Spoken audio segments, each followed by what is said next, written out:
Narrated by Aisha. Allah's Messenger peace be upon him once delayed the Isha prayer, and that was during the days when Islam still had not spread. The Prophet peace be upon him did not come out till Umar informed him that the women and children had slept. Then he came out and said to the people of the mosque, "None amongst the dwellers of the earth has been waiting for it, Isha prayer, except you." Narrated by Abu Musa. My companions, who came with me in the boat, and I landed at a place called Baki Buthan.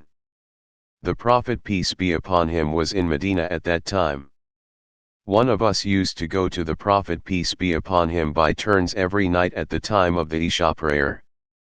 Once I along with my companions went to the Prophet peace be upon him, and he was busy in some of his affairs, so the Isha prayer was delayed to the middle of the night. He then came out and led the people in prayer.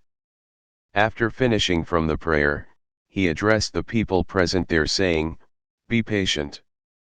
Don't go away. Have the glad tiding. It is from the blessing of Allah upon you that none amongst mankind has prayed at this time save you." Or said, "None except you has prayed at this time." Abu Musa added, "So we returned happily after what we heard from Allah's Messenger peace be upon him." Narrated by Abu Barza. Allah's Messenger peace be upon him disliked to sleep before the Isha prayer and to talk after it. Narrated by Ibn Shihab from Urwa.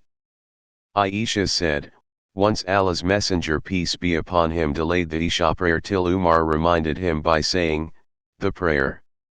The women and children have slept." Then the Prophet peace be upon him came out and said, "None amongst the dwellers of the earth has been waiting for it, the prayer, except you." Urwa said, "Nowhere except in Medina the prayer used to be offered, in those days." He further said, "The Prophet peace be upon him used to offer the Isha prayer in the period between the disappearance of the twilight and the end of the first third of the night." Narrated by Ibn Jurayj from Nafi. Abdullah bin Umar said, once Allah's Messenger peace be upon him was busy at the time of the Isha, so the prayer was delayed so much so that we slept and woke up and slept and woke up again. The Prophet peace be upon him came out and said, "None amongst the dwellers of the earth but you have been waiting for the prayer." Ibn Umar did not find any harm in praying it earlier or in delaying it unless he was afraid that sleep might overwhelm him and he might miss the prayer, and sometimes he used to sleep before the Isha prayer.